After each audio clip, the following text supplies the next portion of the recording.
Warning: the following content may contain elements that are not suitable for some audiences. Accordingly, viewer discretion is advised.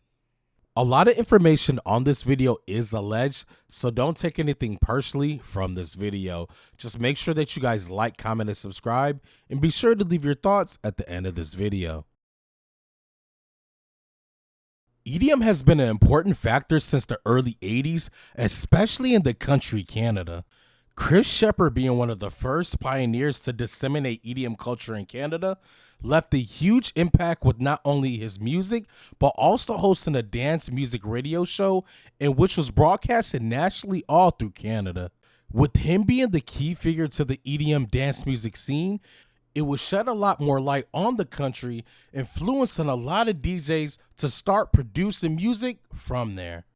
Although he may not have influenced the top dogs currently in the game now from Canada and never made it as a mainstream artist, Sheppard definitely till this day still has the same amount of accolades as he did when he started, even without him releasing music for over a few decades. There's actually a few artists who blew up significantly and have influenced EDM kids all around the world from Canada. First one being Excision with his astounding sound of bass music with breathtaking visuals on an unprecedented scale. Then you have Zed's Dead, who produces a style anywhere in between drum and bass, dubstep, and a lot more. The list really goes on how many talented artists come from Canada who have made your favorite artists right now to this day purchase CDJs as well as purchase Ableton. As much as there's a lot of good talent that comes from Canada, every now and then you hear egregious stories about artists who come from there. One being about Snails being falsely accused of sexually assaulting Michaela Higgins, in which he was not only proven innocent, but he won a lawsuit of a rumored amount of $1.5 million. However, the next artist I'm about to talk about from Canada was not as lucky as Snails. Not only did he not sue, but he lost his whole entire career for allegedly beating up his ex-girlfriend, which spread it like wildfire all through the EDM community. The artist I'm about to mention should definitely tell you that it doesn't matter how good your music is or how popular you are. If the fans believe you did this to someone, it doesn't matter what you say to defend yourself, the fans will always believe what they want to believe. Ladies and gentlemen, my name is Tev the Artist Go to Hardest, and this story is about the rise and fall of Ekali.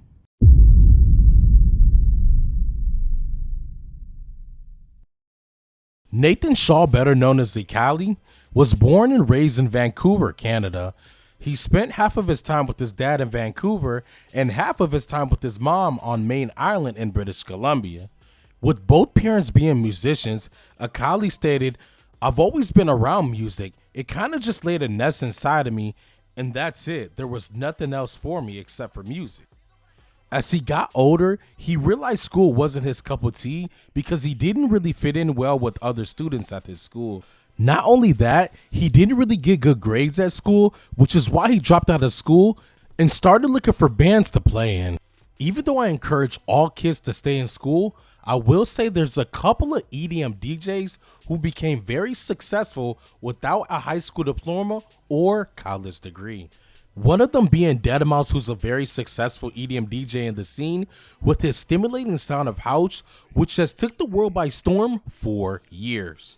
As well as popular duo Corella with their mellifluous sound of music, which took the world by storm with hit songs like Alive, Live for the Night, and more.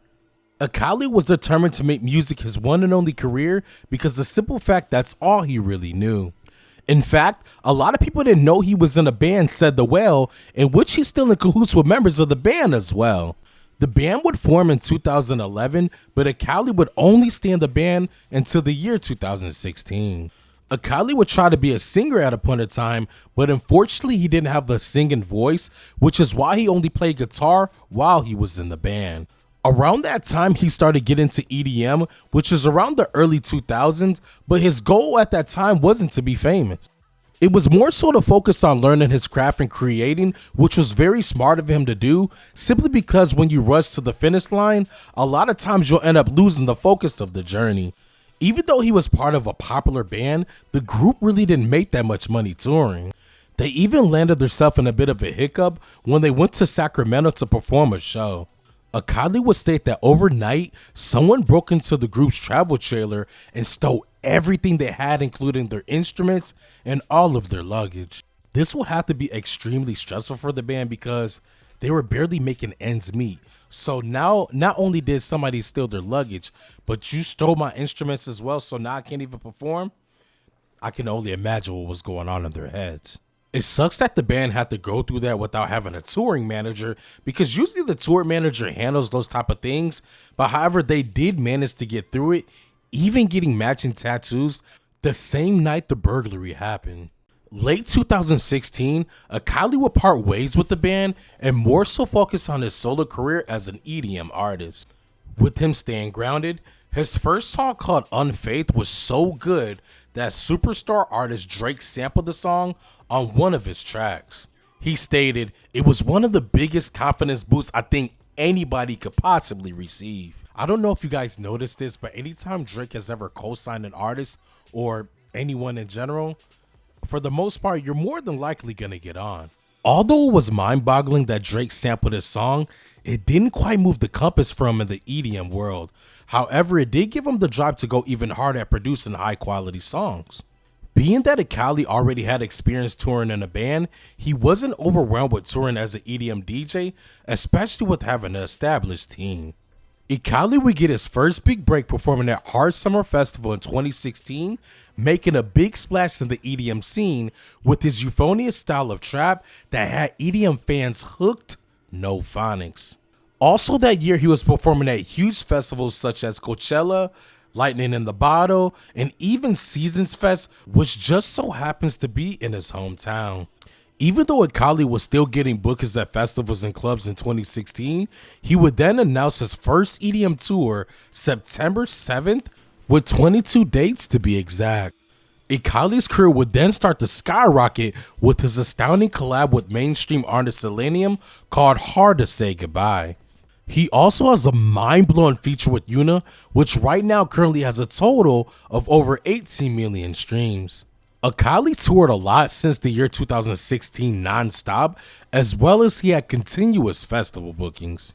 At this point of his career, he was finally getting that rock star treatment from promoters at venues. They would simply just ask him, "Hey, do you need anything?" Basically talking about alcohol or drugs. Since Ekali was a touring DJ, he was living in the moment, so when people were offering free booze or free party favors, it was very hard for him to turn them down. Me being an MC at popular clubs through Tampa and Orlando, it was very hard for me to turn down free drugs, especially alcohol, because you feel like you need it to perform. There were moments where he did try to perform sober, but he felt like he solidly needed a drink in order to give the best performance he possibly could for his fans. Ekali would eventually start abusing alcohol and substances to the point where it got really, really bad. He stated, "I always had some sort of addiction problem with substances. It runs in my family." It's very common for those who have parents who do drugs and alcohol for their kids to end up doing the same exact thing. In fact, statistics prove that between 45 to 79% of kids of addicts abuse drugs or alcohol compared to the general population.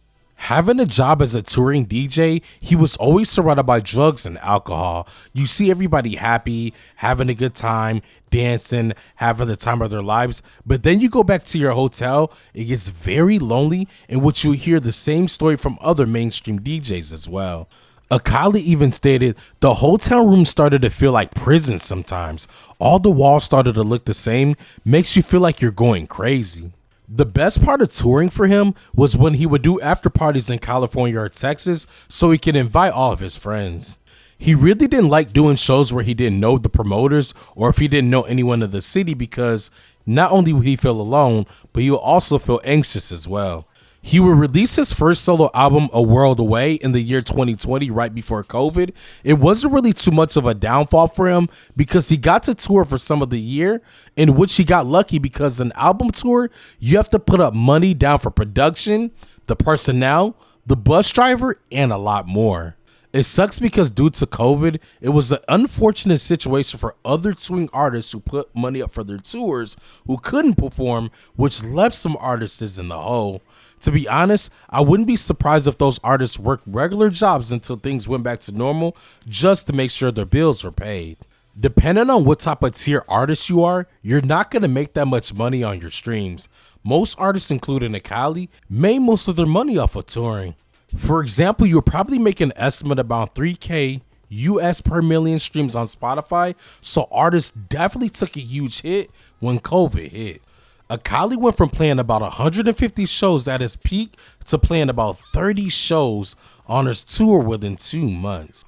He really didn't mind it because he got burnt out really quick, because the older you get, the more you just want to be at home and just be around family. Although Ekali was able to tour some of the year 2020, he was going through a legal battle with his ex-fiance who goes by the name of Sam Blackie. Sam Blackie just so happens to be a DJ as well, but they both have two different styles of music. Sam Blackie's style of music is more Afro-based, Latin house, and other house-related genres. Sam would accuse Ekali of allegedly beating on her early of the year 2020. She would post pictures of bruises on her Twitter page as well, in which she eventually deleted them. It was also alleged on September 22nd, 2020, which would also just so happen to be the same day as Ekali's birthday, he would try to kill himself in him and Sam's home in LA, in which she called the police immediately.